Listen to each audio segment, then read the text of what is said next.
Um, okay, welcome to another episode of Moms Are People Too. And today I have Marika Frumes. Hello. Did I pronounce that right? Perfect. I met Marika in Miami when I was staying there for my 2 month stint where we thought we would never leave, but ended up leaving sadly. And we were just chatting outside, and she shared with me that she created this community called Misha, which what does Yeah. Misha mean? So Misha means bear cub in Russian, and I'm Russian, you know. And the idea was that no matter how old you are, when you're going through difficult transition, you always need your teddy. So that was Oh. kind of my thought. And you know that bears are a the animal energy symbol of a bear is very maternal. Oh, well, that checks. Yeah. I didn't So know that. you have that too. When my mom was sick, I was standing outside of her house in Westchester County, which is like she lived in a condo complex, which Okay. this was so weird. People had never seen this before. She lives in a condo complex, and I was on the phone with my dad crying, realizing what was happening with her illness. And out of nowhere, a giant fucking black bear No. or In brown Westchester? bear in Westchester comes out of the woods, which is like it's a very small wood because there's like a freeway on Yeah. the It's side, like a suburb. It's a suburb. And so out of nowhere, a brown bear just comes wandering into the condo complex and literally is about 10 feet from me. And I'm on the phone sobbing. And this bear just like turns to me and like looks me in the eyes. It was the most psychedelic fucking, wow. and I've done a lot of psychedelics, and No, it that's was the amazing. most psychedelic, crazy thing. And I literally felt this like insane, nourishing energy. And then all of a sudden I was like, wait, should I be scared that there's a bear? Yeah. Looked at me for probably like 30 seconds and then like slowly walked off and like walked back into the wood. And then I got on the Wow. phone with my dad, and then I went back into the condo and I saw all these people and I was like, I just saw a bear. Do you guys see bears here often? They were like, what? No, like we never see bears. So then I looked it up and it was like mother energy. Wow. It was like something was coming Powerful. to kind of hold me when I needed it the most. Because when my mom was sick, she was not handling it well. I imagine. Thank you for sharing that. Yeah, bears are amazing. They're Yeah, that's an awesome. That was a little gift for you at that moment, a sign. Yep. Yeah, it was so powerful. It was like it moved through like a different energetic time and space. Yeah, And like as though if somebody else was there, it wouldn't have been there. You know what I mean? Like it was just for you, really Steph. just for me. Anyways, back to Misha. So Misha is a community for moms. Correct. And why don't you share a little bit about it just from your perspective, and then I'll kind of talk about why I feel like this is so interesting. Sure. I guess I'll start with the why it came to be. I'm had zero intentions of starting a community, of starting what wound up being a business, but had really always enjoyed bringing people together. I worked in hospitality most of my life and then was a community builder in New York, but in a community that went throughout all of the United States called Her. And when I became pregnant, which was a blessing, but also not planned, I was Mhm. like, okay, whoa, like major adjustment emotionally, physically, mentally, and the pregnancy, the whole time I was just kind of like I in a transition and didn't know what I wanted, but I knew I wanted something that I didn't have. I think I was just yearning for connection with other people going through that same thing. And so I would find myself going to Hatch for their classes, but then after the class, everyone would leave, right? Like where I was like, I don't care about the breastfeeding right now. I just actually want to talk to you guys, but I'm too scared to come up to you and say, like, do you want to like be friends?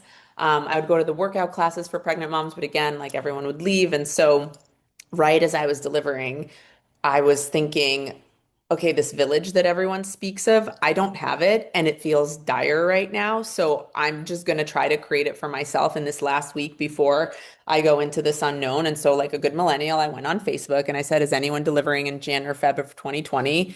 And I'm pretty immediately, like 18 people through various channels were. What a um, time to give birth, too. Yes, January 31st, 2020. So right before, right? Wow. And so a week after or before Marcus was born, I don't remember, I brought everyone into a WhatsApp group. I set some pretty strict rules just to keep this space really valuable because we've all been in enough WhatsApp groups where you're like, just please stop. I Like, know I have mine all muted because I'm like, people are so unhinged. Exactly. And part of actually community building, and Priya Parker talks about this, is like you have to be a stern host. Right. People are looking for hosts and people that start things to like have rules. Like we need some form of structure to keep things valuable. So I Right. set the rules pretty early on. And then I thought about like how can we do this in a way that created authentic connection and friendship, but like not be cheesy at the same time and forced. So just basically every Friday I would throw out a prompt and I was like, if people like resonate with this, like let's do it. And if not, that's fine. But everyone usually resonated. It was something that was pertinent to what we were going through at the time. And I would recommend that people shared a picture of where they were in either their pregnancy journey at that moment or the baby. And so the community just sort of started off of those prompts. But then, of course, I didn't need to do much because when good people are in a safe space and there's a little bit of structure, the magic sort of happens, which was people started using the group for everything from like their baby stuff to I don't know, like what shoe are you buying right now? It was just Yeah. literally just became where people went for everything. And then COVID started and forget like that became where we lived. So today, a long-winded answer to your question is Misha is a community in Los Angeles, New York, Austin, and Miami. That's where we have the live hubs where we host experiences, but it is also virtual. So if you are pregnant and you are looking to find your people and be in a community of women that understand you at this moment, you can sign up wherever you are in the country.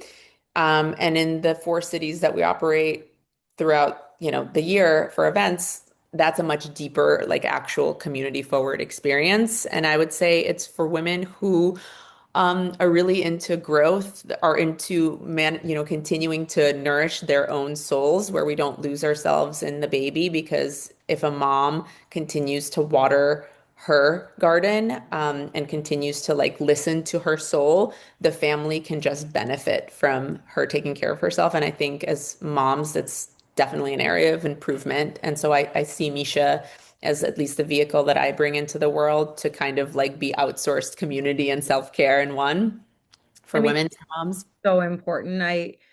When I became a new mom, I was like, the fuck? Like, I, I, I'm somebody who has so many friends and has always, been good at communicating. And I wouldn't say I've been great at like asking for stuff, Yeah. but it's so much more than that I remember I just felt so isolated. Yeah, that's what I felt too. And just kind of like, even though my partner was so there for me and he was so loving, it was still like, and he would even say it like, this is part of the experience that like I can't go with you. Yeah. Yeah. When the baby comes, when he's a little older, like sure, like now we're with Asher, it's like we're co-parents Yeah, and you're a team. not breastfeeding anymore. So we're very much a team now. There's not an Yeah. imbalance anymore. But new baby, it's like so much on the mom. And I remember the first time that my friend invited me to like a park hang with new moms, and I just literally sat in a circle with all new moms like breastfeeding. I was like, ah, like I felt suddenly like this Yeah. isn't weird. This is Yeah. normal. Like, and we were all going through the same things. Totally. And it was just like, I think I went to like one park hang because then I just like stopped wanting to go drive and stuff. But it was just the one time. It was like, I just, the one The moment. reminder that you are not alone and that other people are going through this. And yeah, like it's sometimes that's all you need to get out of the swirl. And no one can, no matter what you read, how much you read, who you talk to, we can never be prepared Yeah. for the experience of that transition. It is literally the most spiritual transition of our lifetime, probably, right? Like, so you might as well, I guess, prepare yourself with, or get what you need, which in my case, I knew I needed other people. I knew that about myself. It maybe not for everyone, but I think when we go through something so fundamental, for me, I find comfort in being able to share my experience. And the identity shift, and like loss, but also at the same time, it's like it's a weird loss, right? Because it's not like that same type of loss where you're like I'm grieving something, and it's hard because at the same time you have this like beautiful new reality. And so you have to straddle the grief and the birth at the same time. Yeah. And while you're also like swirling with hormones, your milk is everywhere, don't feel your best. Like so much is happening to then have to like straddle this huge emotional chasm is just so difficult. Do you feel like you're still straddling? No. You're good. I feel like I was very lucky that I decided to leave Los Angeles during that time because a big part of my struggle was like trying to fit my old self into my Yeah. new reality. And I was like, it's Yeah. just not going to work here. Yeah. I just was like, and one day I just turned to Tyler and I was like, we gotta go. Um, Smart. we gotta get Wise. the fuck out of here and we'll come back maybe, but maybe there's somewhere else we should go. But right now, it's just about not being here. Yeah. And it just so happened that my friend Carson was getting married across the country. So we were like, let's drive. Like, he was like, we're not driving in your BMW. And I was like, fuck it, I'll get a minivan. Like, I just was like ready. I just went so hard so fast because I just knew like this is what needed to happen. Yeah. I think in like unwinding and just releasing fully into like family unit and having the luxury of not having to continue to work in the same way. I was just supported like in that sense, like financially by savings and whatever, that I didn't have to hold on and do it at the same time. So that by the time that I got back and ready to work, I was trying to work the whole time, like writing and trying, but it was still, Yeah. then I was still straddling, I just was like, it just, Yeah. because in my soul, and this is the hard part, I think, in my soul, and I think in all of our souls, when we have a new baby, what we really need is just permission and support to just lean all the way into that. 100%. And what you said to me before we started this podcast is you have amazing intuition. That's a superpower of yours. Yeah. Most of us don't necessarily have that as developed, right? So imagine like the average woman that hits this stage and she's like you're quieting, right? But your mind and your vessel is still not like aware of what it needs. So it's such a flurry. Yep. So I'm so happy to hear that for you, you feel like you've like gotten to a good place. It honestly took me 14 months, I think, to feel like, huh, okay, like I'm not spiraling, right? Yeah. And then like probably honestly 4 years to see the up level I went through rather than having things taken away from me, which was the feeling at first where I was like, I can't go to Burning Man, I can't go to this Yeah. party. I mean, whatever's Burning Man this week, so of course that's where my mind's at. Or I can't like travel anymore. And now I'm like, oh no, I've gone through elevation. Everything is now like I'm dialing in. What do I really want to do? Where do I really need to be? Um, but we need stillness and we need like community to process that, I think. Yeah, I think like the community and I mean obviously, and if there was my like dream scenario for women worldwide, we would just be getting like paid maternity leave for at least a year, Yeah. because the biggest thing that creates, I think, depression is this feeling that you're supposed to be doing something else and there's all this pressure around you.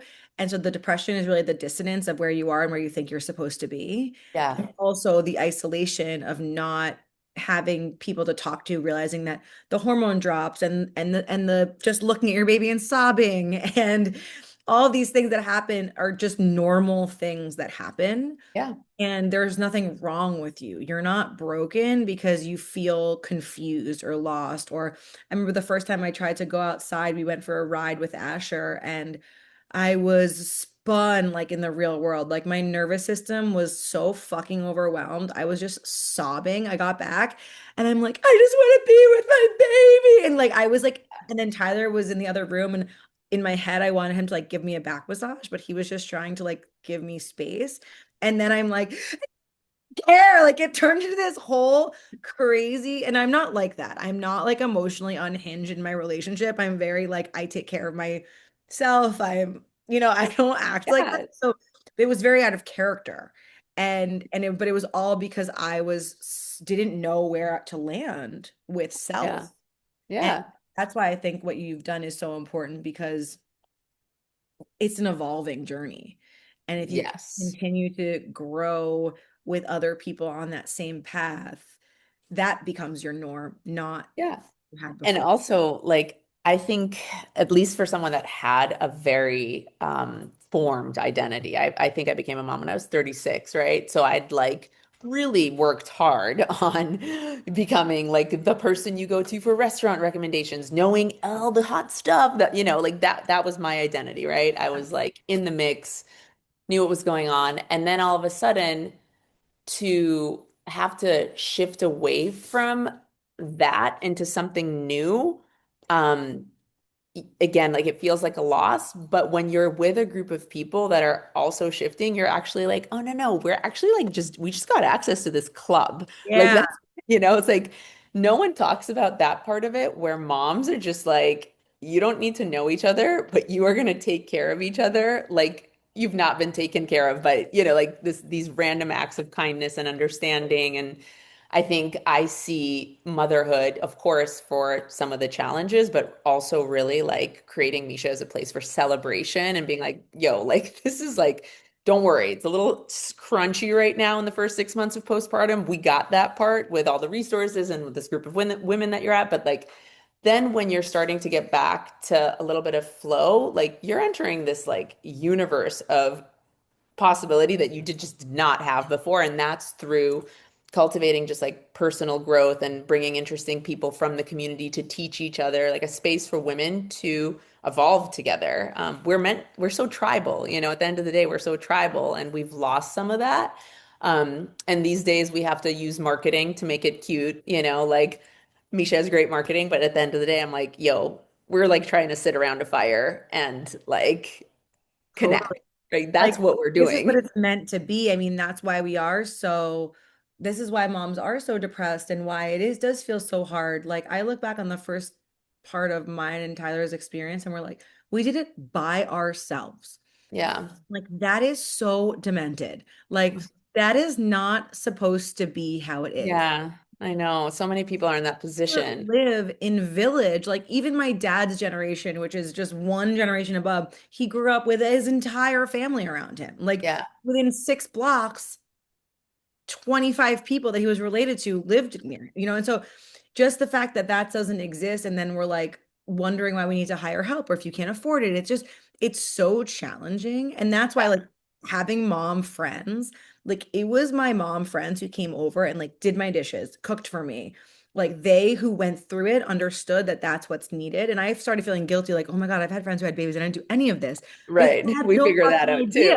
idea. Like, I Yeah. didn't know that's what you needed. I totally would have showed up. I kind of thought it was like Yeah. the secret time where you just want to be, but no, they need dishes done. They need food cooked. They need Yes. this Yeah, done. totally. There's some They need, apology calls that happen yeah, when right. we, Like, they need to take a shower. If you just go over there yeah, and hold their baby, it would do wonders for them. Like, totally. and then you get to the point where you have an older kid and it's a whole other situation. And also the other thing about having mom friends and community, which is great, is that, like, okay, one thing, you were talking about your identity as someone who's like cool and knows everything. My thing was like, I'm really social and like have so many friends, and like I'm the life of the party, and like I'm just like able to entertain a million different people at one time and like hold many different conversations. And like suddenly I like can't think and can't Yeah. focus on anything, and Yeah. can only, my whole awareness is just child. Yes. And suddenly my like social being is like dysfunctional. Threatened. Yeah. And that was so hard for me, but it was like I realized that it was the only people I felt comfortable socializing with were other people who had kids, because they understood that you're going to start 35 different conversations and not finish any of them. Yeah. And It's that's okay. fine. Okay. Totally. 100%. No one expects you to go back to what you started saying. It was over 20 minutes ago and now you're on something else. And if you pick that back up in 2 weeks, then cool. Yeah, in many cases, it's not even the conversation. You're just like, all right, I'm around the energy frequency that feels comfortable right Right. now, you Yeah, know? you can relax because those people don't expect. And I feel like I don't think my friends without kids actually expected this of me. I think this was my projection. I felt like they expected me to be able to show up in the same way. Yeah, And I just like fully could but not. not. Yeah. And so then that made me kind of have weird energy towards them because I was, Yeah. And that happens so much. Like I get so many side pings by people that are like, my best friends, like I don't feel great around my best friends right now. And by the way, that's just a moment, like my core group of friends were nowhere near having kids when I did. And now they're all having children and we're coming back, to to the relationship that we had before, but there was a pause for 4 years because like it's literally just different frequencies and there's nothing wrong with that. It's just, we're on different journeys and when we are in similar life stages again, we come back to each other. As It's long as there's normal. like no judgment and it's, Yes. not taking things personally and understanding that everyone's just tending to their own reality. I think when we're young, we tend to be so entrenched with our friendship. Yes, totally. And then And like, and like blame, oh my God, my friends are not supporting me. Like it's not none of that. Like we're adults now. No one yeah, needs to be supported. Like this is not anyone's job. It's your job to tend to your own emotional needs and ask for support, with the people in your life that can give it in the way that you need. Because maybe a friend that hasn't gone through the experience with all the best intentions, he or she just might not be able to support in that particular moment because they're not mind readers. By the way, like Tyler was in another room, and it's like this yeah, similar thing. Whereas moms that have gone through the crazy thing are like, okay, do not speak. I got this. Hold on. Okay, now do you want to speak? Do you want to cry? Like, yeah. you I mean, one of my best friends, like I could tell she wanted to show up for me so badly, but then I was doing the thing where I was like withdrawn and didn't know how to participate. So she took that as me wanting space, yeah. which was not the case. But then Yeah. I took her taking space as her like, Not being interested. Yeah. and then so she didn't really hang out with me and my baby for the first like 5 months of his life. I mean, like she came over a few times, but we ended up having to have a conversation about that exact thing where she's like, "Well, I thought you wanted space." And I'm like, "I wanted help, you know." Yeah. I didn't know how to say that either because Right. It's hard to say that. I think potentially if I had like been in an Amisha pod, I would have been able to be like, "Has anyone else had this experience where they don't where their best friend is Yeah. far away from them and how do you deal with it?" And I would have been able to have that conversation with her ahead of time so that we Yeah. wouldn't have missed that time together and Totally. she wouldn't have missed that time with my baby because there was a couple times where she came over and like cooked or she came over and I took a shower and I was like, why aren't you here every day? And Yeah. then she's like, Yeah. oh, I thought you wanted space. And I was like hardest no, like I don't want Yeah. space at Totally. all. You want space from having to produce or do something, but you Yeah. don't want space in that. Like you want someone near you. You want the most comfort. It's like there's like this funny mother conversation around this time where people are like, okay, like what is the relationship with your mother, right? Like, is it a nurturing one where, they can actually show up and be helpful, or is it someone that's going to show up and just like totally throw you off your game? So people have to be really like, and by the way, what happens a lot of the time, like mom gets invited, but then after 2 days, you're like, no, like this dynamic does not change with the new addition. It just becomes harder. So like people are then going to postpartum doulas and getting actual support. So, Yeah. you know, Well, it's also because like we've separated from our nuclear family early. So I find that people who've always lived around their mom, it's fine. yeah, yeah, yeah, it's true. Yeah. Who have moved away from their mom when they're young, like in their 20s, that dynamic tends to not work. I like Yeah. to fantasize that my mom would have like been at my birth and helped me with the baby. But then I think about who she actually was, and I'm like, I would have fucking wanted to kill her. Like I would have been like, you're making me insane. But like I would have let her stay because that was Yeah. also our dynamic was like insane, like making each other crazy, but still being really close. But the Yeah. fantasy that it would have been this like perfect little bubble is just Mhm. my own like recreation in grief, which is I just a mean, lie. but that's a good one. Keep that one. Keep that one. I don't know. I prefer the honesty of realizing that we would have been probably fighting. Okay, so I'm curious, like when it comes to all these gatherings that you facilitate, like I don't know, I guess like what's besides what we're talking about, which I'm sure is a big one, like what are some of the other really big things that come up Yeah, most yeah, yeah. commonly? Because I just feel like people need to hear more about things that they talk quietly to their therapist about. Yeah. Okay, so I'm huge on intentional gatherings, right? Like, I don't know how this was born. I mean, maybe I do. Okay, little background. I came to America when I was 7. For the first 2 years of my life here, I did not have a great command of the English language, nor did I look like I fit in. My mom would still put like, if you've ever seen the Eastern European like bows on both sides of the My head, God, yes. send me to school where we lived in Lynn, Massachusetts, and I went to like this special school where kids of all different, nations came for ESL. And so here I was, like the banana boat, double boat. Like it was not a good Oh my God, situation. it's so cute. And I was also really tall and stood out and couldn't speak English. It was an epic disaster. So for a long time, I could not find my voice or my place. Mhm. And by the way, like childhood trauma, we all know, like for the longest time in my life, I was like, I have no childhood trauma. I'm great.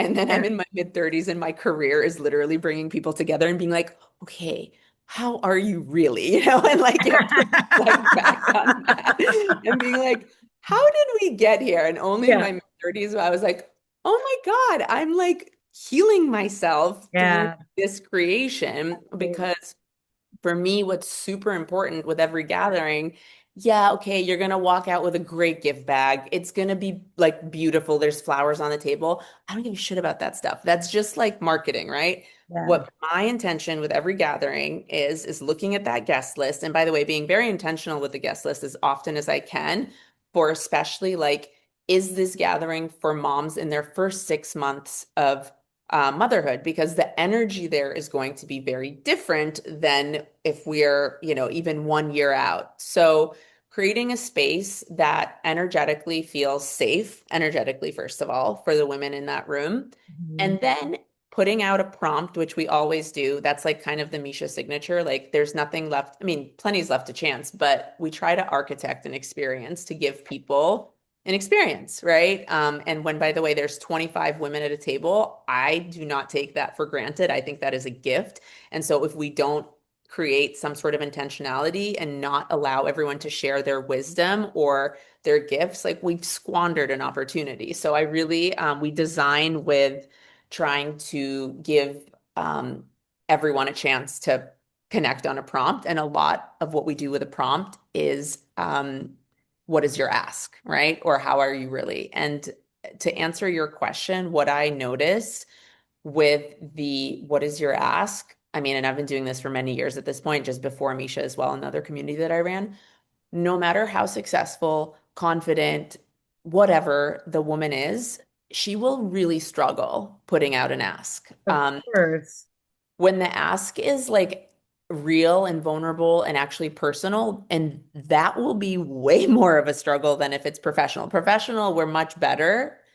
We're not as good as providing the like often women ask for something professionally, but then like don't give the askee the actual ease to provide, the connection or do the thing for them, like where it doesn't take half an hour. And I'm like, dude, if you're gonna ask someone, give them the template, give them. But when it comes to personal stuff, we just lock up. And the irony and the best gatherings is when someone is brave. And I'll give you an example. In LA, we had a lunch. This was a while ago, and we were going around and doing the ask. And the first two were kind of like, like I don't remember what it was, but it was like akin to like I'm looking for a new accountant or something. Like, and before we got to the third person, I stopped the gathering and I was like, okay, we are 25 women that in the Misha audience generally tends to be women that live very bold lives and have a lot of, like passions, things that they want to share. They're incredible, inspiring women. So I was like, there's 25 of you High here. functioning. Yeah, high functioning. Yeah. How often do you get a chance to be in a group like this? Like, what's really going on? Like, use this opportunity. We can get you the accountant, follow up in the email after the dinner. Yeah. But like, what's going on? And so the third woman was like, okay, fine. If you really want me to be real, here's real. I hate my husband. And I was like, all right, Oh here we go. shit. Oh And shit. that's when the lunch started because then all of a sudden, like you see everyone else sort of line up, and a bunch of other women were like, yes, like I feel the same. Like I don't have a connection with my husband. I'm at month 4 or 5, 6 of postpartum. I don't like I hate him. Like he doesn't know how to help. And that's when, that's a great gathering because then you're like, I'm not alone in this like shame of hating my husband because that feels shameful sometimes. Yeah. Can you talk about it with him, the person that you're with 24/7 in this bubble? But like you're like all of a sudden like, oh wow, everyone hates their husband. Oh, is this normal for this stage? Like, yes, it is.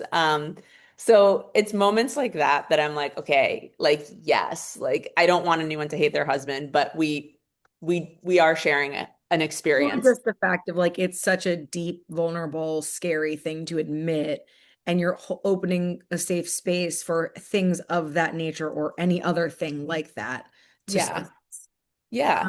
Well, I think it's also because like we are so, if you're a high functioning female in this world right now, it's because you've lived most of your life running a masculine system internally, and Makes sense. you're not in a state of receptivity like hardly ever. That makes sense too. So then when you become a mom, you are like blasted into like the ultimate feminine form. Yeah.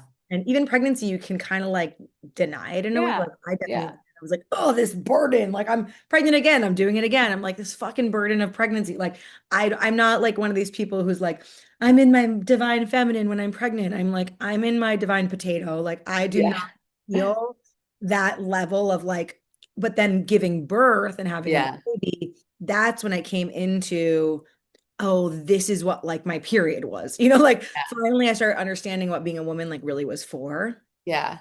and having to switch systems and understanding that now it's about receiving, I think Yeah. is a really, really, really hard downshift or Yeah. side shift.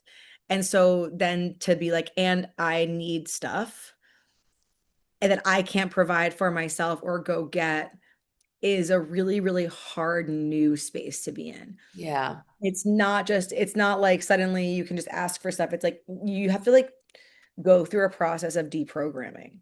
And the Absolutely. only I mean, person yes. who can deprogram, Rewiring. rewiring, and the only person who can do that is you while you're also going through this whole thing. And so, yeah, that's, I think just someone boldly kind of saying something to such a degree, it gives permission in on a level that isn't just about that thing.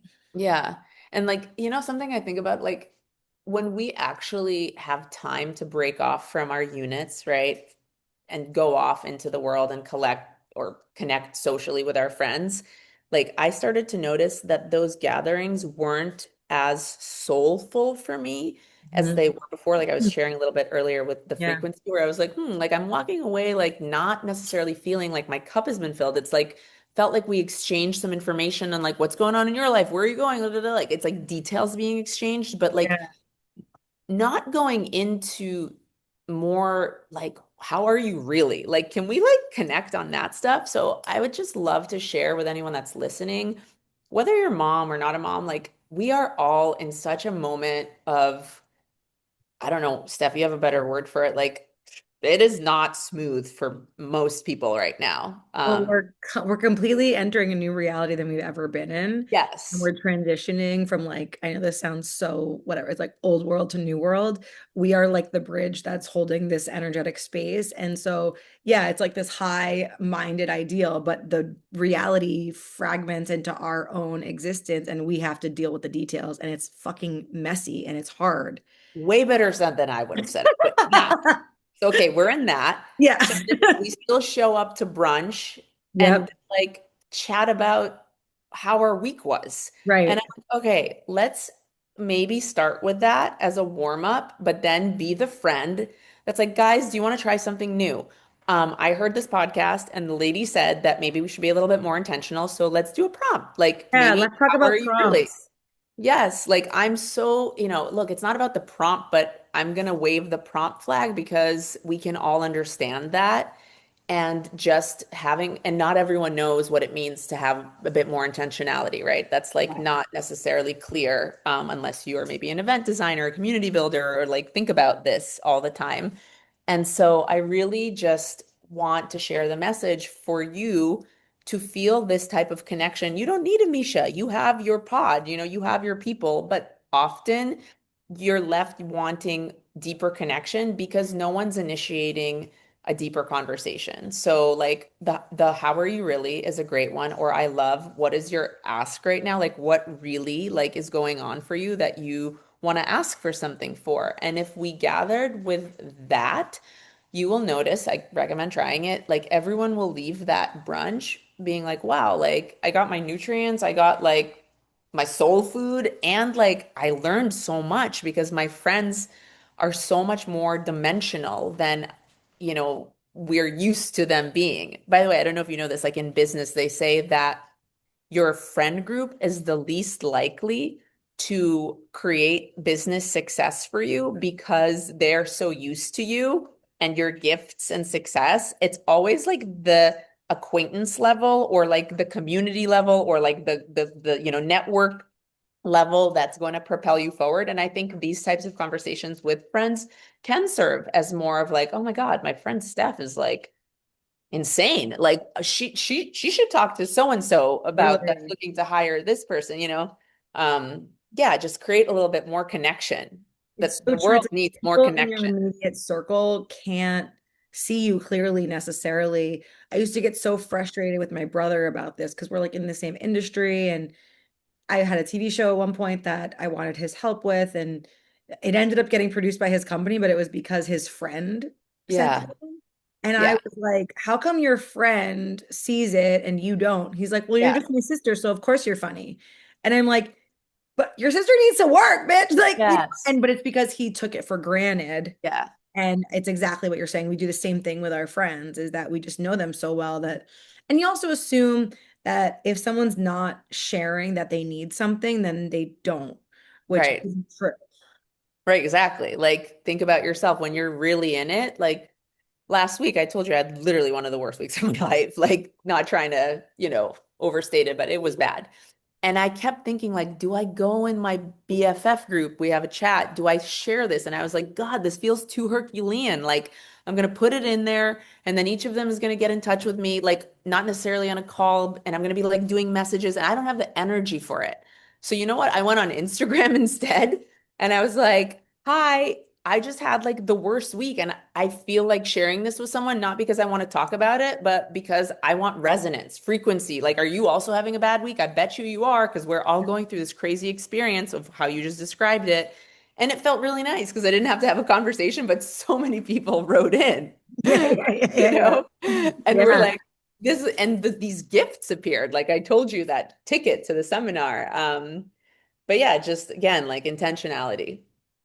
Yeah, I think it's so important, especially post COVID and just continuing on into this new world that we're in. I find it to be so challenging to sit in shallow conversations. And I think that when you have kids, which I think when I went to your Miami gathering, which I loved so much, and that book, The Power of Pause, is Yeah. incredible. And it was such a cool night, and I loved it. But what you said, I think you said it or someone said it, I think it was you, but basically like it's not easy to leave your kids.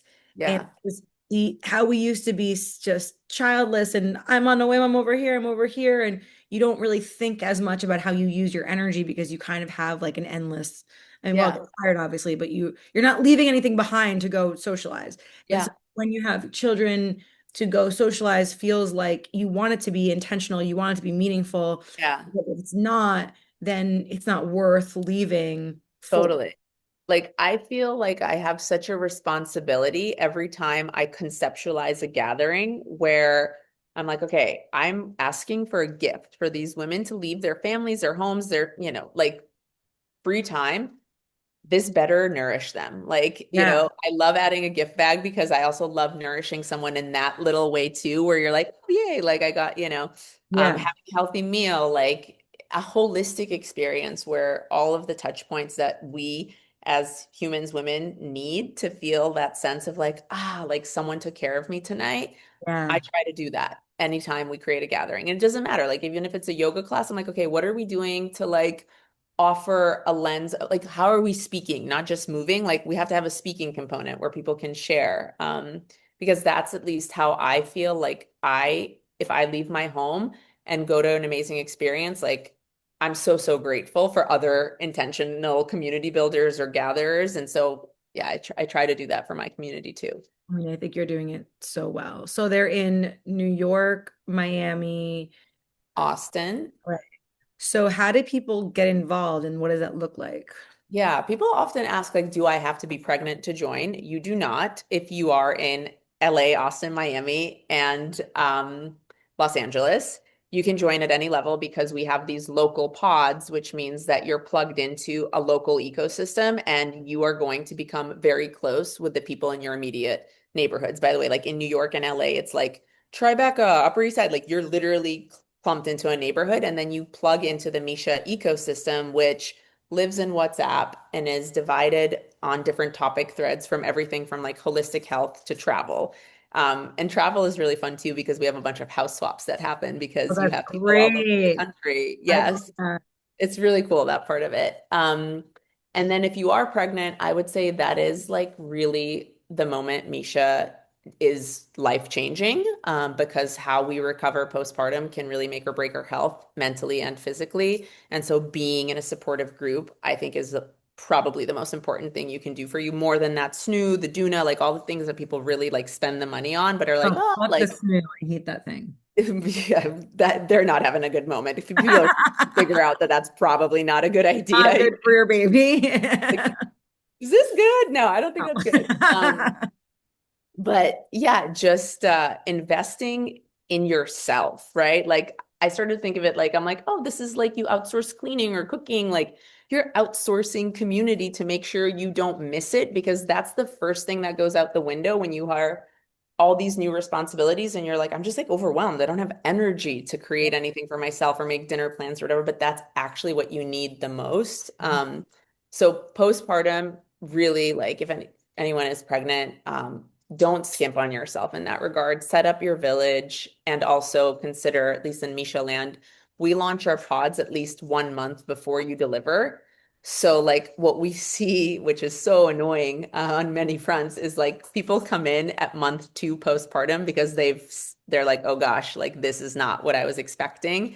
And then we're like, like you missed your pod. Like, we're gonna get you into the local pod. We're gonna take care of you as best as we can. But like this group of 20 women that are literally going through this exact same thing as you at the same time, they started a month ago or a month and a half ago. So it's I just, But it's hard to really predict. yeah, it's hard to predict, but it's like if you listen to the ancient wisdom and to modern like conversation, you are going through the most intense transition of your life. Yeah. When that happens in any other area, do you get support? Do you get a coach? Do you like, I don't know, buy supplements for that like change? And yes, you do. And so just, what's the opportunity cost? I think that's a good But I remember question. kind of being in denial. Like I remember being like, I'm gonna be fine. Like I didn't Of I course. you kind of just like can't imagine. There's just no way to conceive of it because you've never experienced it before, right? Like Yeah. you can hear everyone's stories, but I think there's like this level of naive denial that almost like serves us prior to Yeah. doing it because if we weren't like that, we probably wouldn't do it at all. I mean, yeah, that's true too. And we forget Like with too. my home birth, like I was so confident that nothing that it would be so great that I never bothered to be scared because I was so naive. Yeah. I'm doing it again and nothing bad happened. Like I had a Okay, thank successful God. home Yeah. birth, like 13 hours, whatever. Not whatever, but it was perfect, even though it was insane. But now that I'm doing it again, I'm like, oh, birth, but beforehand I was like, birth. Like I didn't, Yeah. because I was so, my naive self was protecting me Yeah. from the fear. Yeah. And now my experienced self is like I not mean, no need for fear, but yeah, not like fear, but I'm beware, just like, like, it's a real thing. Like a baby yeah. comes out of your vagina and it's fucking crazy. Yeah. Like straight up, it's fucking crazy. And Spiritual experience, the yeah, ceremony of ceremonies. and you will wear a diaper after, like it's not cute. Yeah. I didn't know any of that. I was like, Yeah. why didn't they tell me it was gonna burn so much after? And it's like they did. That's why they made you 27 pads that are frozen. And you need more. And I made fun of them, and I want so many more, and they won't give them to me because now they say I have to heal. Yeah. It's so intense.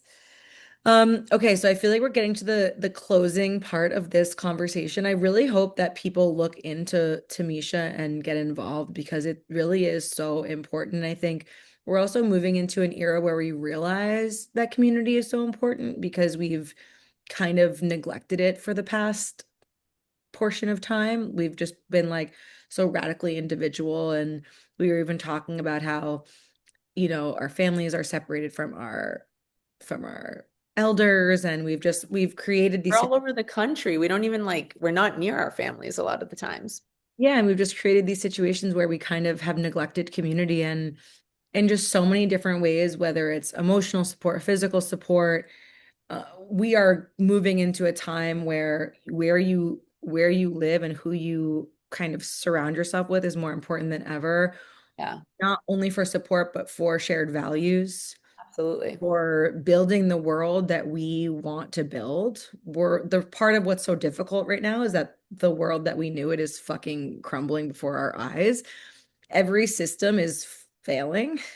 Yeah. And I believe that it's for a good reason because they were actually fucked to begin with. But the process of unwinding and rebuilding is so painful, and nothing will get us through that without community. Yeah.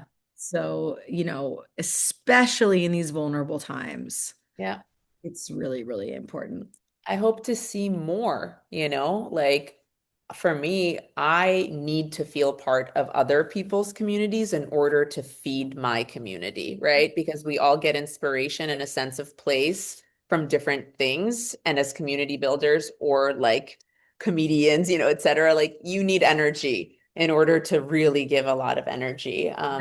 You're right. We're in such, I mean, I'm reflecting on what you said myself right now. Such a pivotal moment. And I don't know if it's a pendulum swinging back to how things used to be, because I come from Russia, so things were a little different there. But I do recall community feeling much more a part of my childhood, because I think in scarcity, you're forced into it. Like certain people will have pickled the pickles, and certain people have the potatoes, and certain people have the Right. wheat, and you have to rely on each other in an organism of, communing to live. Yeah. Which honestly, like now I'm like, gosh, that was like a warm feeling of a childhood. It was not an easy one. I did not have anything, but I had that feeling, like where there were neighbors and I could go to the neighbors and stuff like that. And now And support around you. yeah, yeah, it was simpler. So I see now, like at least for myself, I'm drawn to simplicity. Like I'm drawn to communities popping up that are saying we want to grow our own food and like have, Friday night movie nights. I'm like, yes, like if any developers are listening to this, I'm like all in Yes. on helping you architect your community. I That is, want that so bad. Like Carson and I, the way that we met, we met because we shared a plot of land in Topanga, and there was like three houses on the plot of land. And, like we shared an electric bill, we shared an internet bill. Like everything. yeah, We so much weren't growing our smarter. own food because that wasn't what we were doing at that point, but everything was shared, and we both are like that was the best Yes, time, and we want yes, that for our future and for our children. Like, can you imagine living on like 20 acres and having like four houses, and then you guys all have like a community garden, and yeah, your kids go to the same little around playground, and and yes, all 100%. the, I think that is how we're more meant to live. This sort of industrialization of our reality has caused so much dis-ease in so many different directions. Yeah. And we've hit max capacity. And so I don't know if it's a return to what was. I think it's more of like an adaptation of many different things coming together in a new like future way that we've not seen before. Yeah. But it takes bold leaders like yourself and other people who are doing like the land stuff and all of that to kind of forge that path and say like community is the way forward. And if we're not going to do that, then we're going to fall victim to what is coming down on us, which is Yeah. collapsing systems and separation through overuse of technology and the food source being poisoned and all like the not to be so like No, no, but but all the stuff that's really happening is not the world that our bodies and souls want to live in. that's right. Yeah. And community sort of not fixes, but like you're like, it gives hope for all the other stuff to be addressed. And you Because can separate from that, right? Like without community, you can't build another world. If you think about it, that world is one weird community, yeah. but now it's not anymore because it's been fractured Yeah.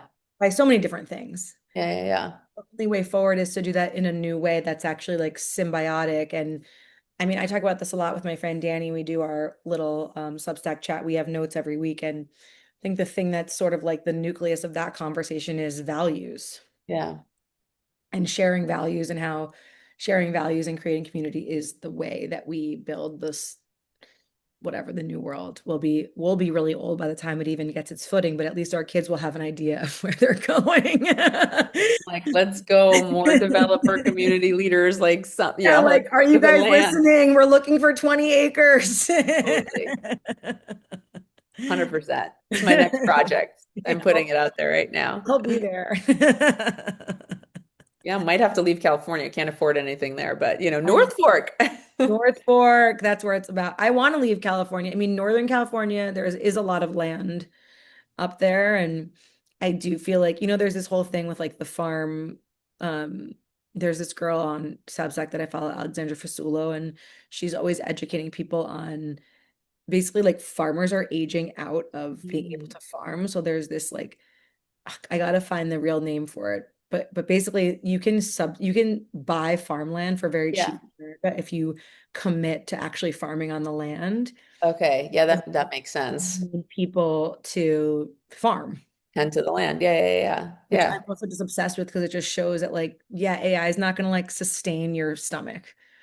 Right. Like, no, we actually just need people like doing the hard work. Right. The plumbers and shit. Yeah. Still skilled laborers are still Yes. very important. And so, yeah, we can just buy really cheap farmland and just grow some tomatoes and bam, Yeah. we've got it all figured out. Go. Easy peasy. We're done here. Fun. Well, thank you so much. This was so great. And I hope that people find Yep. Misha and enjoyed this conversation. And so it's on Instagram, Misha At Misha Pods, at Misha. MYSHAPODS. And then our website is mishapods.com. Great. Go Yeah. check it out. Thanks, Stephanie. Yep. Nice to see you. You too. It pauses.